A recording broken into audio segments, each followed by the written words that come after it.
নবীজির জামানায় এক ছোট্ট যুবকের কথা। এই যুবকটা রাস্তার পাশে বসে বসে কান্না করে। হযরত ওমর রাস্তার পাশে দিয়ে যেই মাত্র চলতেছিল, হঠাৎ করে তাকায় দেখতেছে ওই যুবকটা হাউমাউ করে কান্না করতেছে। খুতবাতে জুলফিকারের মধ্যে লেখে, হযরত ওমর ডাক দেয়া করে, যুবক কেন কাঁদতেছো? তোমার কান্নার কারণটা কি? এত দিল ভাঙা মন নিয়ে তুমি কেন কাঁদো? নবীজির কাছে চলো। হযরত ওমর নবীজির কাছে নিয়ে গেল। নবীজির কাছে যাওয়ার পরে যুবকটা কান্নার দিল ভাঙা কান্নাটা আরো বাড়ায় দিল। নবীজি বলে, কি গুনাহ করেছো বলো, কি গুনাহ তোমারে কাঁদাইতেছে? যুবকটা ডাক দিয়া বলতেছে, ইয়া রাসূলুল্লাহ, ইয়া হাবিবাল্লাহ, আমার গুনার কথাটা আমি বলতে ইয়া রাসূলুল্লাহ বড় লজ্জা পাই। আমার কাছে বলতে আমি নিজের কাছে বড় লজ্জা হয়। নবীজি বলেন, লা তাকুনাতু মির রাহমাতিল্লাহ, রে যুবক, আল্লাহর মতো দয়ালু আর কেউ নাই। আল্লাহর কাছে তাওবাওয়ালা বান্দা বড় দামি। তাওবা যদি করতে পারো, আল্লাহ তাআলা তাওবাওয়ালার গুনাহ মাফ করতে দেরি করেন না। সুবহানাল্লাহ। যুবকটা আরো হাউমাউ করে কান্না করতেছিল। নবীজি ডাক দিয়া কয়, এ যুবক ভাই, তোমাকে কিসে এত কাঁদাইতেছে? তুমি কি কাউকে হত্যা করেছো? না ইয়া রাসূলুল্লাহ, হত্যা করি নাই। তুমি কি অপরাধ করেছো? যুবকটা বলতেছে, ইয়া রাসূলুল্লাহ, আমি একজন চোর।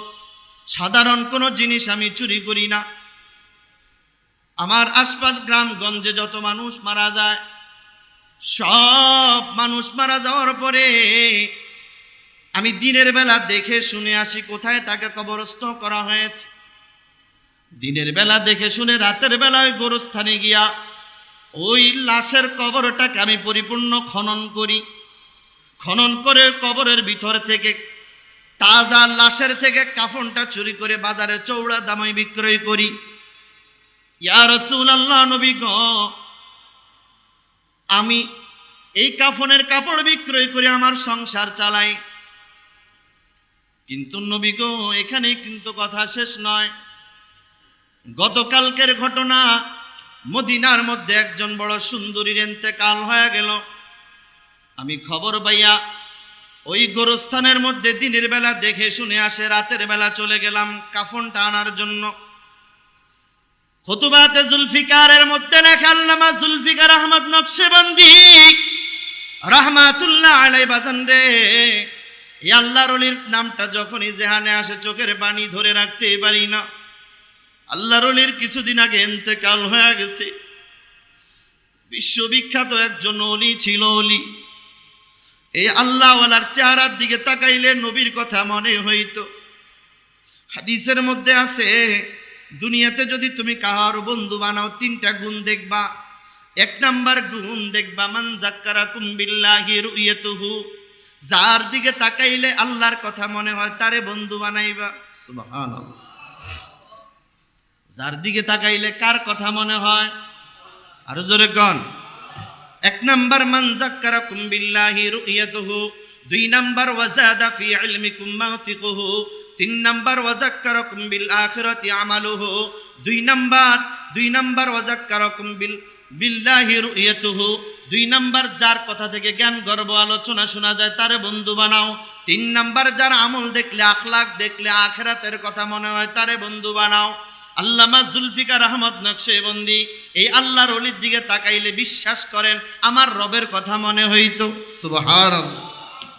ওই খুতবাতে জুলফিকার লেখছেন আল্লামা জুলফিকার আহমদ নকশবন্দি, আল্লাহর ওলি লেখে ওই যুবকটার কথা। যুবকটা নবীজিকে ডাক দেয়া, কাও পয়গম্বর, এখানেই শেষ নয়। যেই মাত্র আমি যুবতীর কবরটা পরিপূর্ণ খনন করলাম, আমি কবরের ভিতরে থেকে আমি যেই মাত্র কাফনটা টানতে শুরু করলাম, টানতে টানতে যখন কাফনটা আমার পরিপূর্ণ হাতে চলে আসলো, এক পর্যায়ে শয়তান আমার ঘাড়ে সাওয়ার হয়ে গেল। বাজান বুঝে থাকলে বলবেন, শয়তান আমাদের বন্ধু না দুশমন? সবাই বলেন নাই তো? শয়তান আমাদের বন্ধু না দুশমন? যুবকটা বলতেছে, ও পয়গম্বর, শয়তান আমার গাড়ির উপরে সাওয়ার হইয়া এত পরিমাণ ওয়াসওয়াসা দেওয়া শুরু করলো। শয়তান আমাকে ডাক দেয়া করে, যুবক তাকে দেখ, যুবতীটার লাশ এখনো কিন্তু তাজা, মদিনার মধ্যে বড় সুন্দরী, এত সুন্দর তুমি আর কখনো পাইবা না, লাশটা এখনো তাজা, তুমি চাইলে তোমার মনের চাহিদা মিটাইতে পারো। জোরে কন্যা আউযুবিল্লাহ। যুবকটা বলতেছে, ও পয়গম্বর, শয়তান আমার উপরে এত পরিমাণ সাওয়ার হয়ে গেল, আমি যেন পুরা পৃথিবীটা অন্ধকার দেখতেছি, শুধু গুনাহ দেখি, শুধু গুনাহ। আমি শয়তানের ওয়াসওয়াসাতে মাটি পুরা খনন করে ফেললাম, কবরটাকে পুরা খনন করিয়া এই যুবতীর লাশটাকে আমি কবরের পাড়ে উঠায় নিলাম। তাকায় দেখলাম আসলে এই তো বড় সুন্দরী। শয়তান যে বলল মদিনার মধ্যে বড় সুন্দরী রূপবতী, শয়তানের ওয়াসওয়াসাতে যেন আমি অন্ধ হয়ে গেলাম। ওগো নবীজি, আমি যেন পুরা অন্ধ হইয়া এই লাশের উপরে জুলুম করা শুরু করছি। জোরে কন্যা আউযুবিল্লাহ। এই লাশের উপরে আমি জুলুম করা শুরু করলাম। জুলুম করতে করতে এক পর্যায়ে যখন আমার হুঁশ ফিরে আসলো, আমি তাকায় দেখলাম, আহারে আমি কি না করে ফেললাম, কি থেকে কি হয়ে গেল। আমি কাঁদতেছি আর দৌড়তেছি, কে যেন আমাকে তাকায় বলতেছে, পিছন থেকে ডাক দিয়া বলে, এরে যুবক দাঁড়াও, আমার মা আমার বাবা আমারে পবিত্র বানাইয়া কবরে রাখছিল, আমি কেমনে নাপাক শরীরটা নিয়া আমি আমার রবের সামনে হাজির হব, তুই আমারে অপবিত্র বানায়া দিলি। ও পয়গম্বর, আমি আওয়াজটা শুনে আর পিছনে তাকানোর মতো আমি সাহস পাই নাই। আমি দৌড়তে শুরু করলাম, দৌড়তে দৌড়তে, ইয়া রাসূলুল্লাহ, আপনার দরবারে বলেন আমার রব আমাকে মাফ করবে কিনা। বাজানরে কিতাবের মধ্যে লেখে, যেই মাত্র যুবকটা এই ঘটনার বিস্তারিত বর্ণনা করলো, মায়ার নবীর চেহারাটা তার থেকে ফিরে আনিল। জোরে কন্যা আউযুবিল্লাহ। নবীজি যদি কোন উম্মতের উপরে রাগ হইতো, চেহারা ফিরাইত। দিলের মধ্যে যদি কোনো সদমা আসতো, কষ্ট আসতো, নবীজি ওই উম্মত থেকে কি করত? চেহারা ফিরাই দিত। ওই গুনাহগার কাফন চোরটা যখন নবীজির সামনে আবার ঘুরে আসছে, ঘুরে আসার পরে, নবী গো, আপনি যদি আমাকে মাফ না করেন, আল্লাহ তো মাফ করবে না। নবী গো, আপনি আমাকে মাফ করে দেন। নবীজি বললেন, আল্লাহ মাফ করবে কিনা আল্লাহ জানে, কিন্তু আমি নবীর সামনে থেকে সরে যাও। যুবকটা নবীজির দরবার থেকে নৈরাশ হয়ে চলে গেল। কাঁদে আর দৌড়ে, কাঁদে আর দৌড়ে, কাঁদতে কাঁদতে এক পর্যায়ে পাহাড়ের উঁচু জায়গায় গিয়া যুবকটা কাঁদতে শুরু করলো। নিজের মাথাটা কাছের সাথে বাড়াইতে বাড়াইতে এক পর্যায়ে কিতাবের মধ্যে লেখে, বাজান, লাগাতার 40 দিন পর্যন্ত এই যুবকটা শুধুই রবের কাছে কান্না করেছে। বাজানরে এক পর্যায়ে খাওয়া দাওয়া সব বন্ধ হয়ে গেল।